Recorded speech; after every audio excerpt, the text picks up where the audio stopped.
Good afternoon, YouTube. Today I'm making this video in response to one that was released by Rebel Media. Black Lives Matter invades Alberta town. The town was Innisfail. I'll let Keenan take over because I would like to make some comments on some of the people that he interviewed. Thank you for watching. I'm here in Innisfail today where a protest is planned, a Black Lives Matter protest, backed by Antifa, as they tend to be across North America. The community here in Innisfail is anxious. They're concerned and they're worried that, one, violence could break out, as it tends to do. In Edmonton, they smashed the window of a cop car, left graffiti everywhere. Some businesses, just on the drive-in here, we've seen that their windows are all shuttered. They have no idea how to respond to this because it's bullying at the end of the day. These folks are coming in from large cities to tell the people of Innisfail that they are racist. That's obviously not true. I've spoken with the minority groups here in Innisfail, and they've told me that they love it here. The people are the nicest people that they've ever met, and they've never once experienced racism. But that's not going to stop the radicals with Black Lives Matter to come into this community to intimidate them and try to re-educate them. So the people here in Innisfail are concerned, one, of violence, but two, the spread of the Wuhan coronavirus. They've done a pretty good job at keeping central Alberta clean from viral infections, and they're worried that this protest, full of young people who have been mingling at other protests across Alberta, are going to bring it into this community, which is largely senior.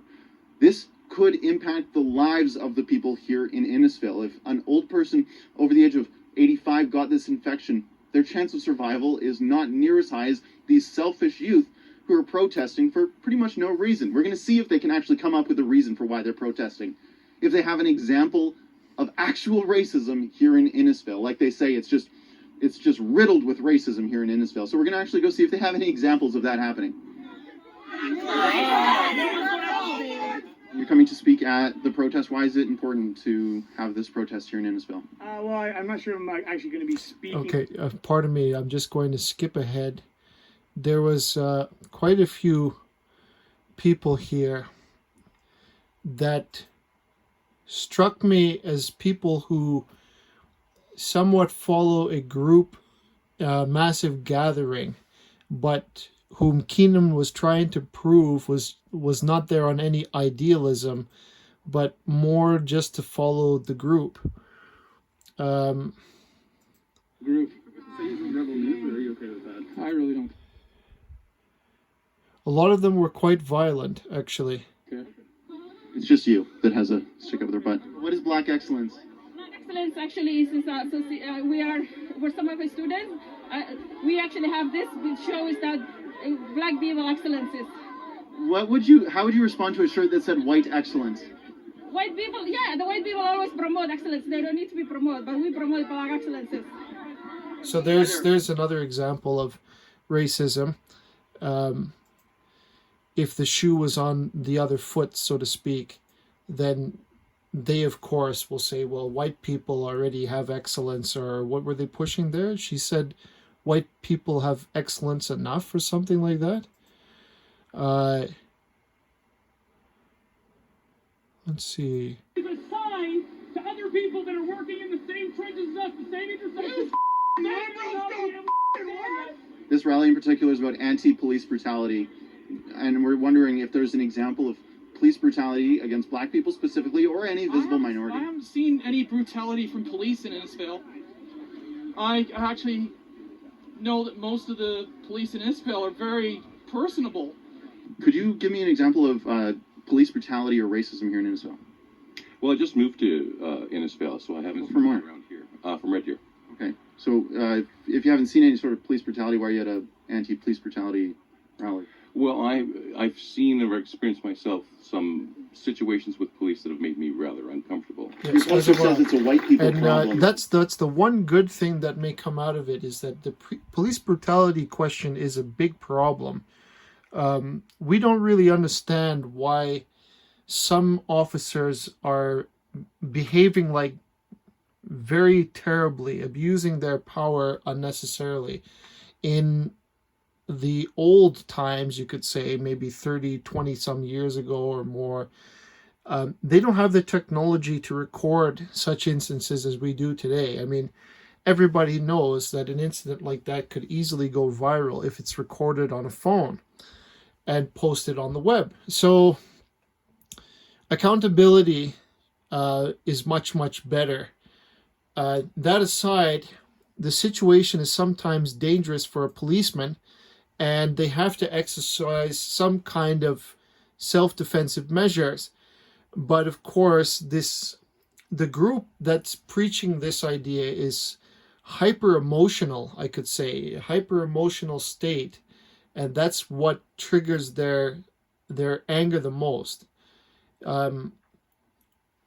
As I said, I'm not questioning that there is police brutality, of course, but to say you want to dismantle the entire system for the actions of a few individuals that that act to contravene their duties, you could say, because the police are supposed to protect us. So, I don't know if you can blame the entire infrastructure for that problem, but you can make them more accountable. So that's the point. To make a comment, I'm not one of who feel about this. It's like you don't really have any examples of police brutality. You just kind of want to be here and hold a sign. Talk to media. There you go. Pulling the small town people into what their ideation is and how they should feel about this issue. And most of the people, particularly in Innisfail, are seniors. There's a lot of senior population here. They should be listening to them. Yep. Coming here to tell me I'm racist. I came to the protest because I. Poster that said people here that live here are racist. Oh, you see the poster? Not this one. The No, one no, I- behind This one it, doesn't this say one, anything yeah, about the one racism. facing us. Right? This has nothing to say about racism. Yeah, it does. What? Oh, you cringe your face when you see that. Why? Well, I've just seen that symbol in other places that makes me a little uncomfortable because it's a very violent, aggressive. You need to ask yourself, why are you here to come witness this? Why am I here to come witness this? Because this is a small town and this kind of thing is not really something we like to see. A gathering of people You're from... really not giving me information. I'm telling you what I'm here for. She's referring to the pandemic that is risking the lives of large. Probably the biggest one in Alberta. I'm sorry. Yes. So why are you here? I, for myself, I'm here to represent myself as a black person. How about to represent to the locals? This right here. What is your message to Innisfail? To bring up these things, talk to each other, and kill the racism. Where's the racism? Can you give me a specific example of racism? Racism is when you've seen this. What does this mean to you? Why am I a racist? What is this? Because that I've seen that symbol used in other places that initiate. Okay, so before this guy rudely interrupted their conversation, this gentleman here behaves in a very hyper emotional state, and his speech is almost incoherent to me, because when the lady is asking him a simple question, why are you here, it sounds like he doesn't really know. He just take time to think about his answer, and then he behaved hysterically in a way. I don't think that this group coming to Innisfail trying to say that they're racist is going to accomplish anything except more fighting and more. It's escalating into violence, or at least they're trying to. Keenan's claim that Antifa is behind this Black Lives Matter is well documented throughout the city that have had these massive rallies in the name of Black Lives Matter, but underground they are actually Antifa, or members of the, you could say, communist or radical leftist groups that are trying their best to ignite, in a sense, a civil war between groups, you could say. So observing this, I'm quite worried, because the only way you can have a conversation with them is you try to have a conversation like this lady did, but at the end of the day, it's like they're hyperactive in a way. You won't get a word in. It's not a discussion. It's it's an attack in every way. What is this? All of a sudden, they're swarmed, or they're worried Let's because see. This town for 40 years. Here we It's go. like a sweet, polite town of elderly people that are afraid of COVID, and you inundate them. I mean, I feel so sad. The people of Innisfil are wonderful. I mean, I've lived in Yeah, I think a lot of Canadians feel the same. I'm really angered by the idea that like our government and the media and this group is trying to say that Canada is racist. Like essentially they're accusing Canada of being systemically racist. That to me, that has no place in Canada. We've made such strides, such leaps and bounds ahead of any other country when it comes to multiculturalism and anti-racism in Canada. I really do believe that it's neutral, or it's the best that we have. It's not perfect, but it's the best that we have. And I'm tired of hearing individuals that their actions are reprehensible and they cause people to doubt the functionality of that system. But there are so many good officers that are honorable, and that perform their duties so to serve the community, to serve the public, and even put their lives on the line for that endeavor, and they're very honorable.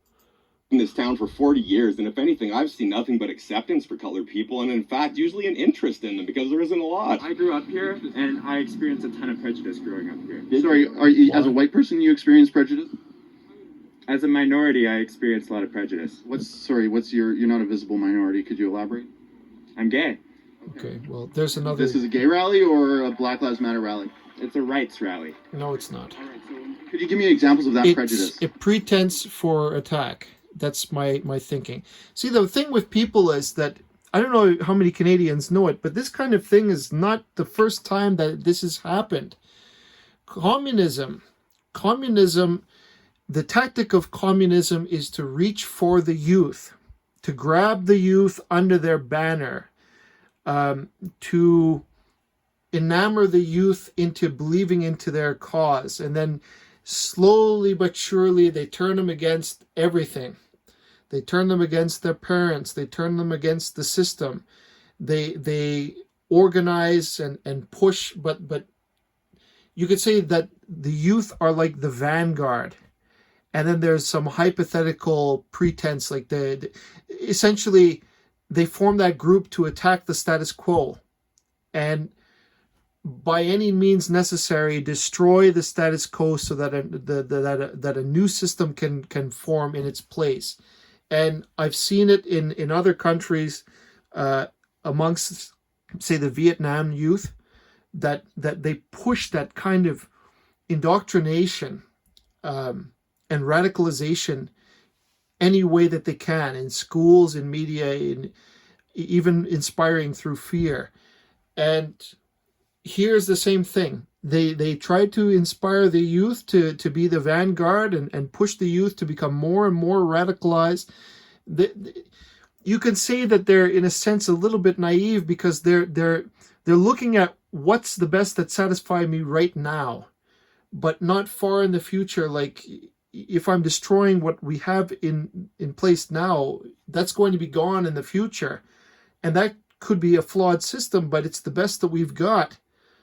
So, and then they might have an afterthought later when they become a little bit more mature and a little bit more knowledgeable about things, that they behave differently. This gentleman actually summarized it really good. I'm going to just play it. Have extra rights so that they aren't being left behind. Well, I think everybody has the right to their free speech, and I think everybody's allowed to exercise it perfectly fine. But you got him holding a sign that says silence is violence, and a lot of the time, everybody knows by now, if you have a contrary opinion to the left wing, then you're silenced. Yep. You're removed from Facebook. You try to report anybody for their violence on the other side, and nothing gets done about that. There's a clear worldwide agenda going on here that involves media and governments on left-wing governments all around the world. Every UN country, it's all the exact same politics that are going on in the world right now. It's hard to even say what's going on, but things certainly aren't getting better, that's for sure. I don't think that tribalizing people helps. The more groups that have been coming out over the last few years, the more problems there's been. Yeah. I think that there's more problems now than there had been since the last 15 years before or lately. And why is it Black Lives Matter only comes out during election season? That was a really good question. About them for 4 years, and now they're back out in the public again because it's an election coming up again. This is a political agenda. If you go to Black Lives Matter, no, I'm not saying that. I'm not saying that. I'm saying the organization itself seems to have political motives behind it. That's right. And so the point that he makes is a very rational argument that he's basically observed that he's trying to put out. But the problem with these groups is that even if your argument is rational or even well thought through, that's inconsequential. The only thing that matters is power. Oppressor versus oppressed, you could say. It is that way. And they don't view the world any other way. You cannot penetrate through that idea and try to inspire them to see the truth better, you could say. Nothing will turn them after they go down that route. But I'm saying it's been done before in other countries that have fallen to communism. And I guess they've discovered a way to infiltrate the schools and whatnot and media and so many other that essentially the youth is being made of a tool of that group, Antifa. Black Lives Matter is the pretense for much greater violence down the road. And I like what he said. Everybody is being divided into the tribes, the groups, identity, and that's the real issue that should be countered. Exactly the way he said it. The more groups that get divided up, the more animosity, the more hatred. There is no conversation, no cooperation between that. If they keep creating animosity between the groups, somebody will be dispossessed somewhere. Somebody will feel resentment. They'll rise up in a lot of anger and rage. And for what?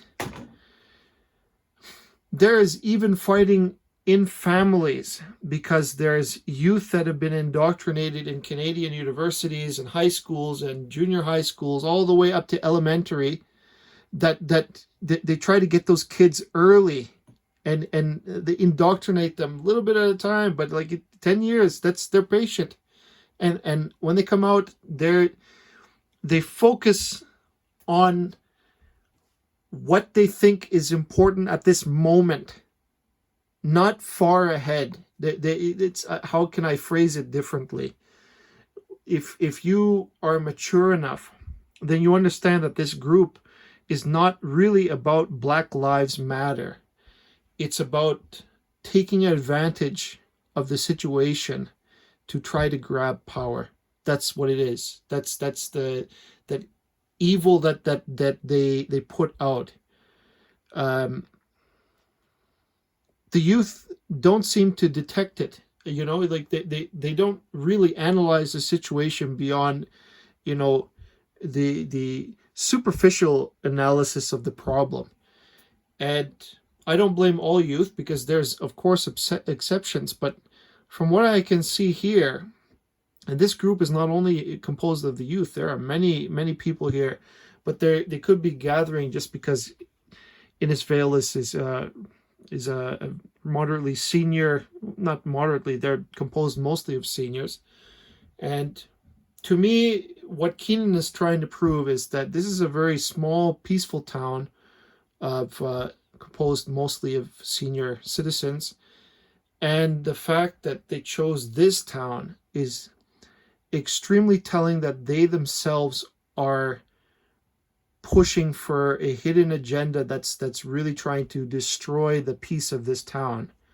And if you had been there, you can imagine that the citizens are extremely angered by that accusation that they are racist because they simply question the motives of this protest. So I just want to conclude with that. All I can say is that Canada is multiculturalism. It's not the melting pot like the United States is. Here we preserve their culture. We try to keep everything intact. But that's why immigrants, they love Canada, because you have the preservation of your culture is encouraged, so to speak. It's really encouraged. And I don't know what else to say about this issue, because it's, to me, the issue has moved far beyond police brutality or George Floyd. It's become now a radicalized movement that's destroying everything in its wake.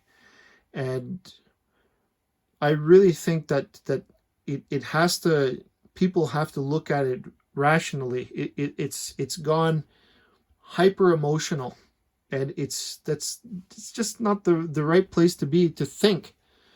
So I will conclude with that. Thank you so much for watching. Bye-bye.